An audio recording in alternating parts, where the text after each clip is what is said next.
For many of us, Thanksgiving is all about the food, but many traditional Thanksgiving dishes can pose a problem for people with diabetes. Touro Family Medicine Physician Dr. Meredith Maxwell joins us with some tips to kind of make it through this holiday. Dr. Maxwell, good morning.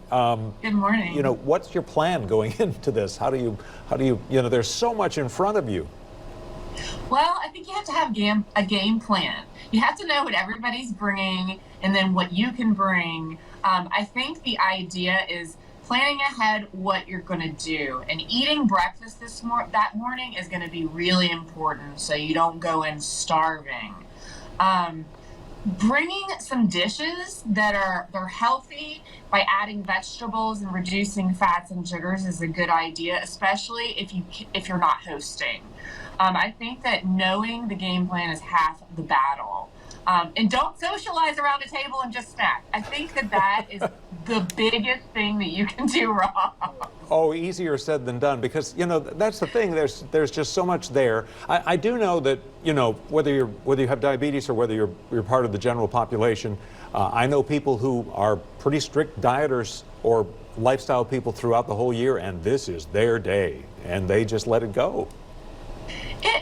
And that's easy to do. Try to work on a balanced plate. I mean, you can definitely taste everything, but when you go back for seconds, do the vegetables as well, so that you don't eat all of the bad things.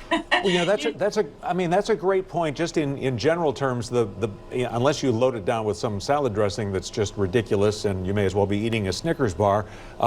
When you're eating some of that healthy stuff, it sort of fills you up, and you don't need as much of the stuff that's really fun to eat. It does, and so you'll get fuller faster, but you'll still feel like you're not having Thanksgiving.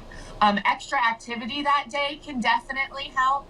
And, if you are going to imbibe in alcohol, there are better ones to do than others. So the daiquiris and wine coolers are not the best thing. You want to go for like a non-caloric, like vodka seltzer, or wine or beer are a better choice.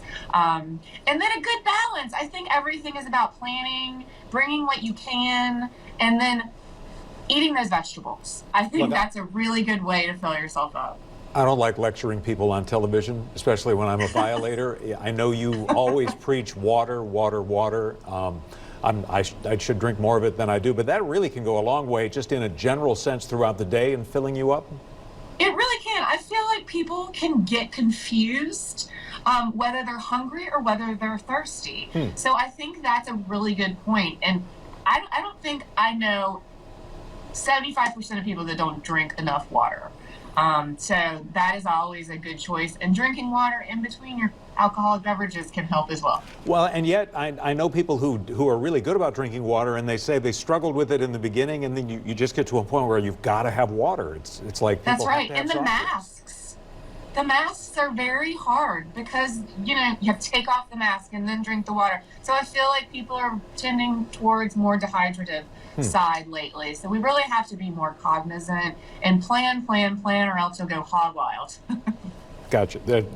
It's moderation. Gotcha. Nothing to That's it. Right. All right, Dr. Meredith Maxwell. That's right. Thanks as always. Appreciate it.